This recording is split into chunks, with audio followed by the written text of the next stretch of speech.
नमस्कार मित्रों। आइए आज हम लोग इतिहास जानने के साधन के रूप में ब्राह्मणेतर साहित्य का अध्ययन करते हैं। ब्राह्मणेतर साहित्य उसे कहा जाता है जो ब्राह्मण साहित्य के अलग हैं।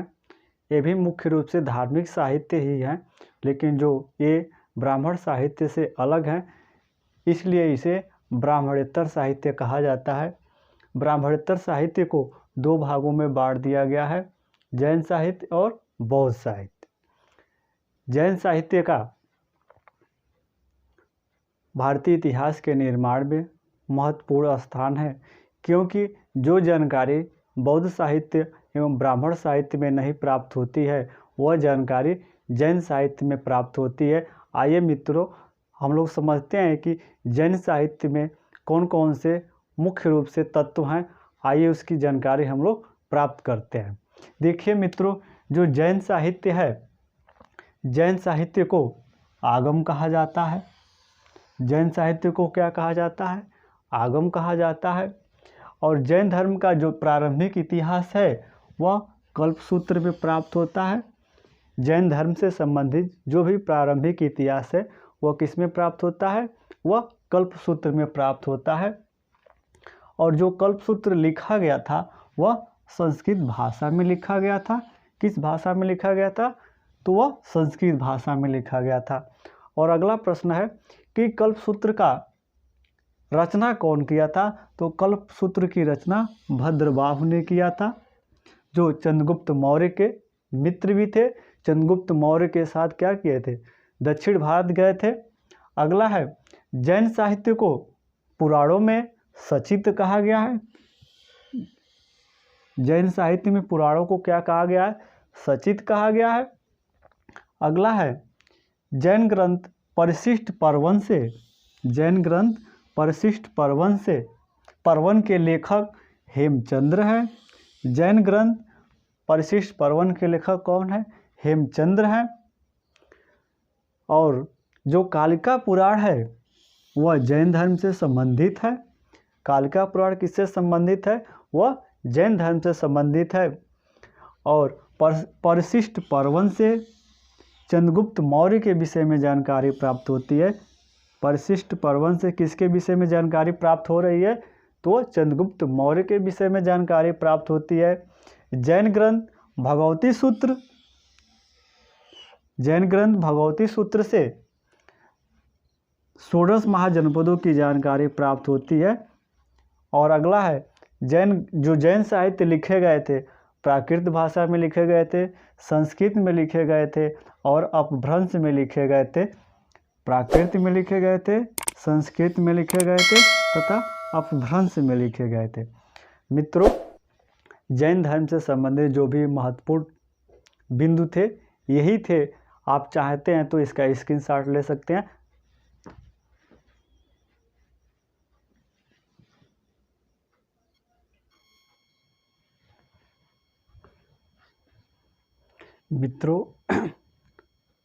मित्रों आइए हम लोग अब बौद्ध साहित्य का अध्ययन करते हैं। बौद्ध साहित्य से भी ब्राह्मण साहित्य की तरह ही जानकारी प्राप्त होती है। बौद्ध साहित्य का भारतीय इतिहास जानने में महत्वपूर्ण स्थान है। आइए हम लोग समझते हैं कि बौद्ध साहित्य का किस प्रकार भारतीय इतिहास जानने में मदद करता है। उसके मुख्य बिंदुओं को हम लोग समझते हैं कि बौद्ध साहित्य में मुख्य बिंदु कौन कौन से हैं।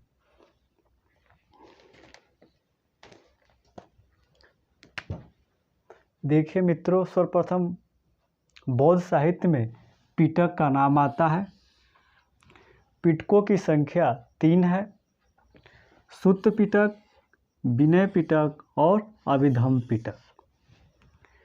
जो पिटकों की भाषा है वह पाली भाषा में लिखा गया है। जो 3 पिटक लिखे गए हैं वह किस भाषा में लिखे गए हैं? वह पाली भाषा में लिखे गए हैं। अगला है, बूलर तथा रिज डेविड्स ने ये 2 पश्चात विद्वान हैं जिन्होंने पिटक का अर्थ क्या बताया है? टोकरी बताया है। पिटक का अर्थ क्या बताया है? टोकरी बताया है। सुत्त पिटक में बुद्ध के उपदेशों का सार दिया गया है। यानी जो महात्मा बुद्ध ने क्या किया था, जो अपना उपदेश दिए थे, उसके जो मुख्य बिंदु है वह किस में दिया गया है, वह सुत्त पिटक में दिया गया है। और सुत्त पिटक को बौद्धों का इंसाइक्लोपीडिया कहा जाता है। यह काफ़ी महत्वपूर्ण क्वेश्चन है। सुत्त पिटक को क्या कहा जाता है, बौद्धों का इंसाइक्लोपीडिया कहा जाता है। और सुत्त का शाब्दिक अर्थ है धर्मोपदेश। सुत्त का शाब्दिक अर्थ क्या है, धर्मोपदेश। पिटकों के बाद जातकों का नाम आता है। जो जातक कथाएं थी वह बुद्ध के पूर्व जन्मों से संबंधित थी अथवा महात्मा बुद्ध से संबंधित थी। इसमें विभिन्न प्रकार के महात्मा बुद्ध के पूर्व जन्मों के कथाओं का उल्लेख किया गया है, जिनकी संख्या 567 है। जिनकी संख्या 567 है। कहीं कहीं इसकी संख्या 600 भी प्राप्त होती है। अगला मित्रों हम लोग देखते हैं जो बौद्ध ग्रंथ है दिव्यावदान। दिव्यावदान से अशोक के विषय में जानकारी प्राप्त होती है। दिव्यावदान से किसके विषय में जानकारी प्राप्त होती है, वह अशोक के विषय में जानकारी प्राप्त होती है। अगला जो बिंदु है वह है दीपवंश। दीपवंश से अशोक द्वारा लंका में बौद्ध धर्म के प्रचार का उल्लेख मिलता है। लंका में बौद्ध धर्म के प्रचार का उल्लेख किससे मिलता है, बौद्ध ग्रंथ दीपवंश से मिलता है। जो अगला है महावंश से मौर्य शासकों के बारे में जानकारी मिलती है। महावंश से क्या मिलती है, मौर्य शासकों के बारे में जानकारी मिलती है अथवा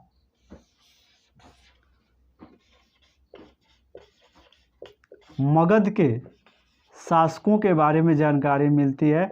मगध के शासकों के बारे में जानकारी मिलती है अथवा मौर्य शासकों के बारे में जानकारी मिलती है। मित्रों जो ये है, यह क्या है, ये सारा बौद्ध साहित्य है। हम लोग अगला देखते हैं। जो अगला बौद्ध ग्रंथ है ललित बिस्तर। ललित बिस्तर में बुद्ध को क्या माना गया है, देवता माना गया है। ललित बिस्तर में बुद्ध को क्या माना गया है, देवता माना गया है। मनुष्य नहीं माना गया है, क्या माना गया है, देवता माना गया है। अगला है बौद्ध ग्रंथ इतिवृत्तक। इतिवृत्तक में बुद्ध के वाक्यों का क्या किया गया है, संग्रह किया गया है। जो बौद्ध ग्रंथ है इतिवृत्तक है, जो महात्मा बुद्ध अपना उपदेश दिए थे उनके उपदेशों का क्या किया गया है, इतिवृत्तक में काफ़ी अच्छे तरीके से, अच्छे ढंग से संग्रह किया गया है। अगला हम लोग देखते हैं खुंदक निकाय। जो बौद्ध ग्रंथ है खुंदक निकाय है, वह बौद्धों का गीता कहा जाता है। जो खुंदक निकाय है उसे क्या कहा जाता है, बौद्धों का गीता कहा जाता है। जैसे हिंदुओं का काफ़ी महत्वपूर्ण ग्रंथ क्या है, गीता है।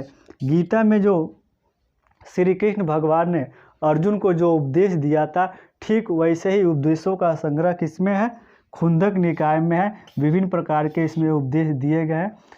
मित्रों आइए एक बार हम लोग फिर इस बौद्ध साहित्य को समझ लिए हैं। पिटक 3 है, सुत्त पिटक, विनय पिटक और अभिधम्म पिटक। पिटकों की भाषा क्या है, पाली है। वुलर तथा डेविस ने पिटक का अर्थ क्या बताया है, टोकरी बताया है। सुत्त पिटक में बुद्ध के उपदेशों का सार दिया गया है। सुत्त पिटक को बौद्धों का क्या कहा गया है, इंसाइक्लोपीडिया कहा गया है। और सुत्त का शाब्दिक अर्थ क्या होता है, धर्मोपदेश होता है। पिटकों के बाद जातक कथाओं का संबंध किससे है, बुद्ध से है। और जातक कथाओं की संख्या कितनी है, 567, कहीं कहीं 600 भी प्राप्त होती है। और अगला है दिव्यावदान से अशोक के विषय में जानकारी प्राप्त होती है। दीपवंश से अशोक द्वारा लंका में बौद्ध धर्म के प्रचार का उल्लेख प्राप्त होता है। महावंश में मौर्य वंश के शासकों की जानकारी प्राप्त होती है अथवा मगध के शासकों की जानकारी प्राप्त होती है। अगला है ललित बिस्तर। ललित बिस्तर में महात्मा बुद्ध को देवता माना गया है। अगला है इतिवृत्तक। इतिवृत्तक में बुद्ध के वाक्यों का क्या किया गया है, संग्रह किया गया है।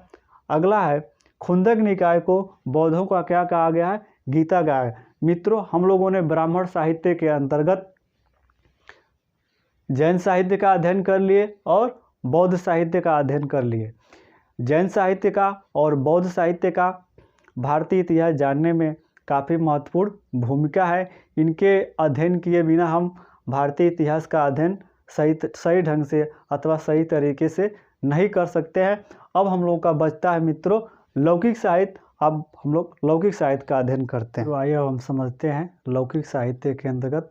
लौकिक साहित्य उसे कहा जाता है जिसमें प्राचीन भारत के शासकों के जीवनियों के बारे में उल्लेख मिलता है, साथ ही प्राचीन भारत के सामाजिक जीवन, आर्थिक जीवन, राजनीतिक जीवन, सामाजिक जीवन के बारे में जानकारी प्राप्त होती है। और लौकिक साहित्य को धर्मनिरपेक्ष भी साहित्य कहा जाता है। धर्मनिरपेक्ष साहित्य इसलिए कहा जाता है क्योंकि लौकिक साहित्य का किसी धर्म से नहीं था, इसलिए इसे लौकिक साहित्य कहा जाता है। आइए मित्रों हम लोग लौकिक साहित्य को समझते हैं कि लौकिक साहित्य में मुख्य रूप से कौन कौन से ग्रंथ आते हैं। लौकिक साहित्य के अंतर्गत सर्वप्रथम अर्थशास्त्र का नाम आता है। जो अर्थशास्त्र के लेखक थे वह कौन थे? कौटिल्य थे। कौटिल्य अथवा चाणक्य कहिए अथवा विष्णुगुप्त कहिए, इनका कई नाम है। और जो कौटिल्य थे वह चंद्रगुप्त मौर्य के क्या थे? प्रधानमंत्री थे। कौटिल्य क्या थे? चंद्रगुप्त मौर्य के प्रधानमंत्री थे। मित्रों अब हम लोग आगे देखते हैं। जो अर्थशास्त्र है उसमें 15 अधिकरण हैं, 180 प्रकरण हैं, 150 अध्याय हैं और 6000 श्लोक हैं। इसमें कितने श्लोक हैं? 6000 श्लोक हैं। 15 अधिकरण, 180 प्रकरण, 150 अध्याय और 6000 श्लोक है। मित्रों हम लोग आगे देखते हैं। अर्थशास्त्र के जो टीकाकार हैं वह भट्ट स्वामी है। वो कौन है? भट्ट स्वामी है। हम आप लोगों को पिछले वीडियो में बताए थे कि टीकाकार किसे कहा जाता है, वही टीकाकार हैं भट्ट स्वामी। और 1904 ईस्वी में आर राम शास्त्री ने जो अर्थशास्त्र के पांडुलिपि थे,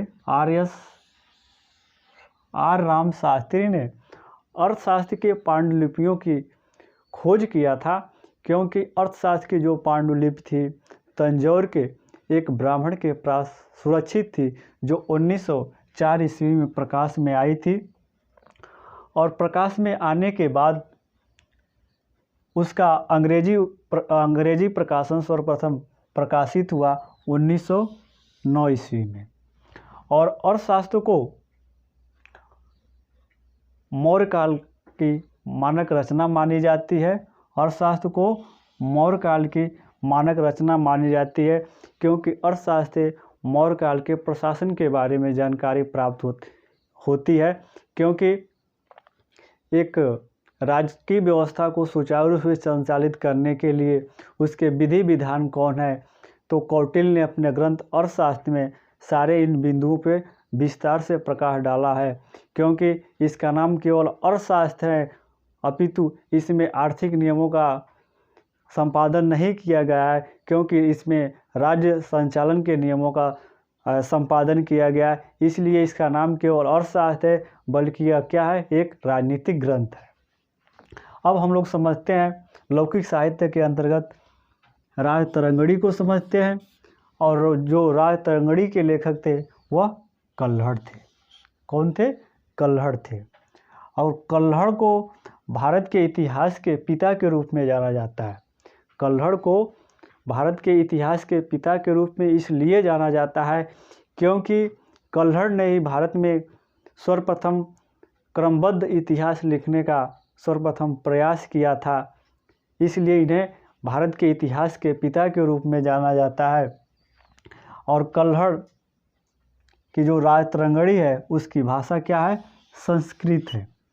कल्हड़ ने क्या किया था? सर्वप्रथम कश्मीर के शासकों का इतिहास क्रमबद्ध तरीके से लिखने का सफल प्रयास किया था। इसलिए इसे भारत के इतिहास का पिता कहा जाता है। और इतिहास के पिता को तो सभी लोग जानते हैं। हेरोडोटस को इतिहास के पिता के रूप में जाना जाता है। लेकिन अगर कोई प्रश्न करता है कि भारतीय इतिहास के पिता के रूप में किसे जाना जाता है, तो वह है कल्हड़।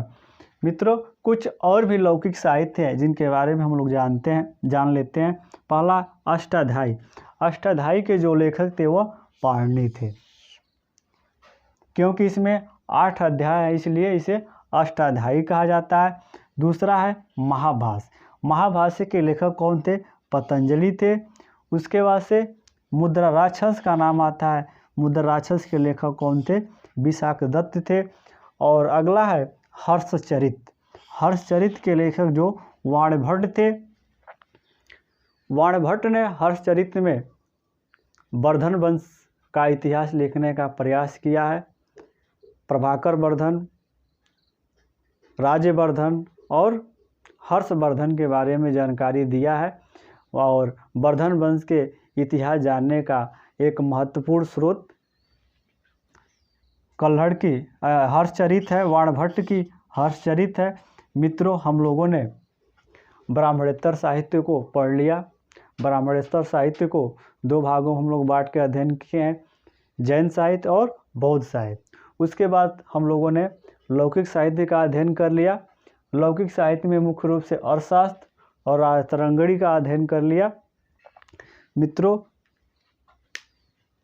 इसके बाद हम लोग जो अगला वीडियो आएगा उसमें हम लोग पुरातात्विक साक्ष्य का अध्ययन करेंगे। पुरातात्विक साक्ष्य से किस प्रकार भारतीय इतिहास की जानकारी प्राप्त होती है, उसके मुख्य बिंदुओं को हम लोग समझने का प्रयास करेंगे। मित्रों, यह वीडियो अच्छा लगे तो आप लोग इसे लाइक करें, शेयर करें और सब्सक्राइब करें और अन्य मित्रों तक इसे पहुंचाने का प्रयास करें।